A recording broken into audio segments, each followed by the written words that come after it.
Hey everyone, ready for another deep dive? Always?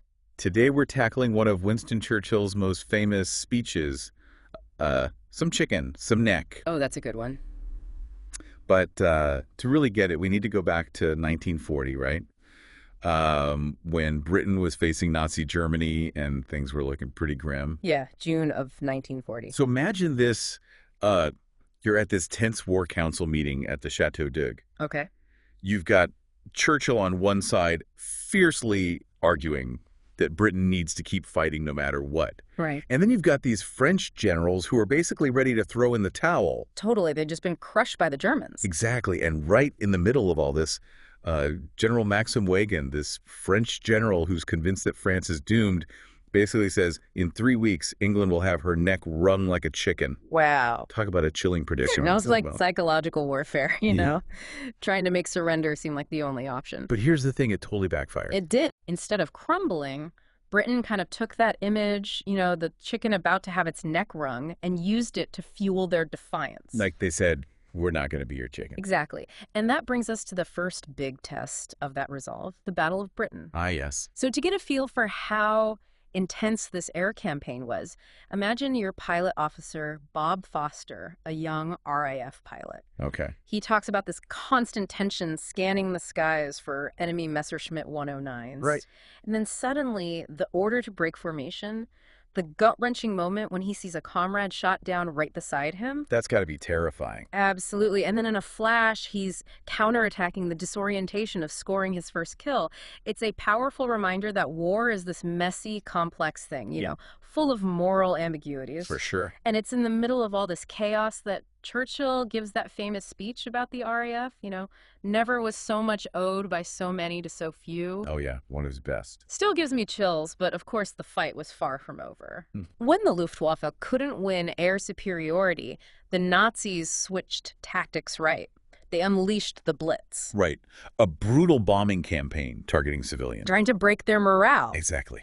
So to understand what it was like on the ground, let's look at the story of Leonard Rosman, a volunteer firefighter in London during the Blitz. Right. His account is just harrowing, battling these huge fires every night, bombs raining down, the exhaustion, the camaraderie, the tragic loss of fellow firefighters. It must have been absolutely relentless. But what's really striking is how he describes this jarring contrast between the utter destruction and the fact that everyday life just kept going on. Really? Yeah, like milkmen still making deliveries, people commuting to work, a mother telling her child that St. Paul's Cathedral won't fall. Wow, that's resilience. And that, I think, gets to the heart of why the Blitz ultimately failed. How so? Well, the Nazis underestimated the power of community, right? The strength that comes from shared adversity and this deep-seated defiance that fueled British resistance. Fascinating. So we've got Churchill rallying the nation, the RAF fighting in the skies, everyday Londoners just refusing to give in. Exactly. And this sets the stage for what happens next. Okay, I'm all ears. So fast forward a little over a year. It's December 1941. Okay.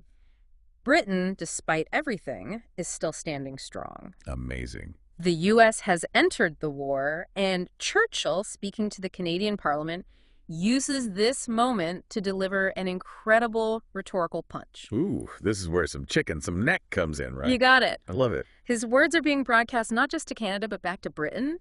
And he deliberately brings up Weygand's prediction. What's that ominous line about Britain's neck being wrung, hang in the air? Haven't been. Then he delivers the knockout. Okay, lay it on me. Some chicken, some neck. Oh, man. That's perfect. Pure Churchill, right? Absolutely. What a way to turn that image on its head. Totally. He takes that prediction of weakness of defeat and turns it into this badge of honor. So clever. A testament to Britain's grit and determination. That's Churchill for you, the master of words. Absolutely. He knew how to use language to inspire, to rally a nation behind a cause. And that single phrase just perfectly captured the spirit of British resistance. It's like he's saying, you thought you had us, but look at us now. Exactly. He's basically saying some chicken, some neck. And what's amazing is it wasn't just talk. Right. It was backed up by action by all those people who refused to give in. Absolutely. And that brings up a key point about resilience. Yeah. It's not just about individual strength. It's about working together. Exactly. It's about communities coming together, supporting each other, rebuilding, resisting. Like all those volunteer firefighters, the air raid wardens, the nurses, everyone. Right. Everyone had a role to play.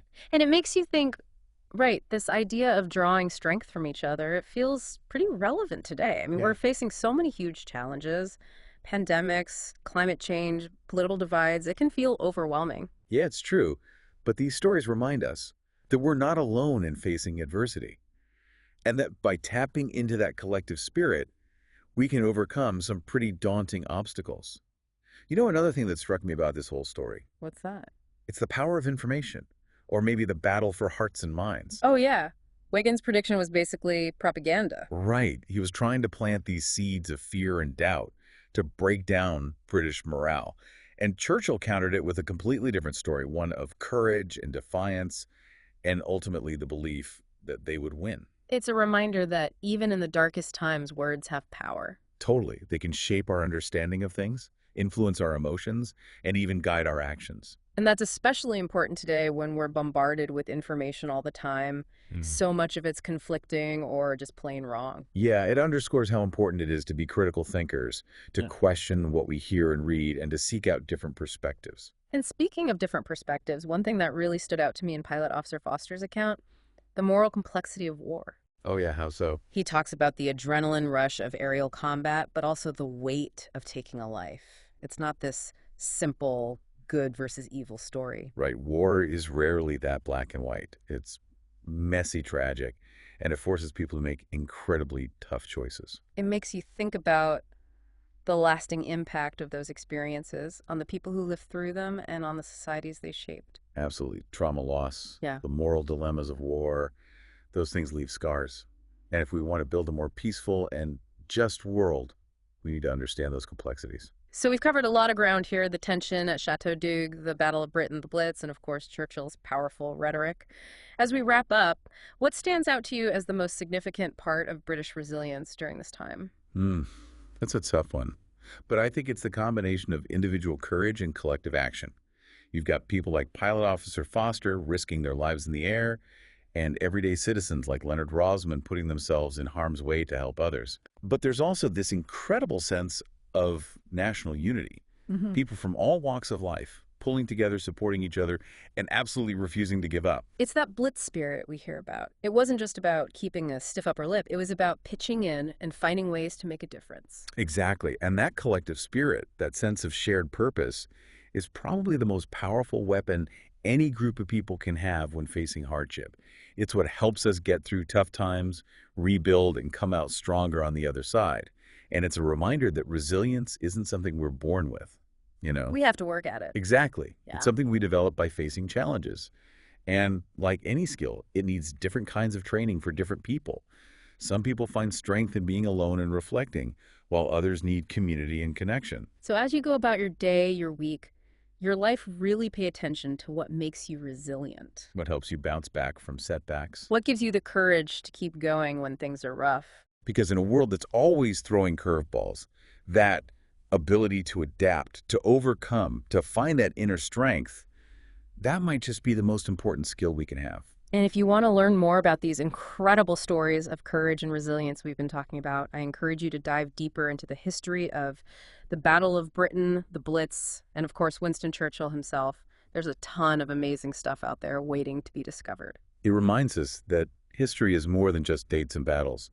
It's about people, about the choices we make, the challenges we overcome, and the incredible power of the human spirit. So keep exploring, keep asking questions, and keep looking for those sparks of insight that light up our world. Until next time, keep diving deep. We've been focusing on Britain during World War II, but these stories of resilience, they kind of feel timeless, don't they? Oh, absolutely. They resonate across cultures and history for sure. So specifics might change, but that human capacity for courage and ingenuity and cooperation that's always there. And that's a hopeful thought. It is. But as we've seen, hope's not passive, right? It takes action, it takes guts, and it needs that belief that together we can overcome anything. So as we wrap up our look at Churchill's Some Chicken, Some Neck speech and everything that led up to it, I want to leave you with one last question to think about. What are your sources of resilience? How do you as an individual face those challenges that seem impossible? Think about those times in your own life when you had to dig deep and find that strength to keep going. It's a really personal question, but thinking about those moments can be powerful. What helped you through? Was it a sense of purpose, believing in something bigger than yourself, the support of people you love, the kindness of strangers, or even just finding a bit of humor in the darkness? And we were talking about Pilot Officer Foster and firefighter Roseman. It made me realize that people find resilience in such different ways. That's so true. Some people find it in faith, others in just the stubborn refusal to give up. There's no one right answer, and that's key. It is, because resilience isn't some fixed thing we're born with. It's a muscle we build by facing challenges. And like any muscle, it needs different training for different people. Some find strength in being alone and thinking, while others need community and connection. So as you go about your day-to-day life, pay attention to those sources of resilience inside you. What helps you bounce back from setbacks? What gives you the courage to keep going when things get tough? Because in a world that's constantly throwing us curveballs, that ability to adapt, to overcome, to find that strength within might be the most valuable skill we have. And if you're feeling inspired and want to learn more about these stories of courage and resilience we've been discussing today, I really encourage you to check out the history of the Battle of Britain, the Blitz, and of course the leadership of Winston Churchill.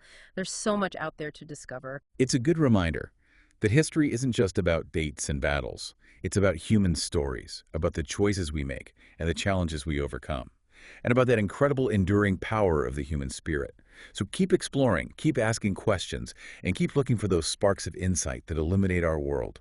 Until next time, keep diving deep.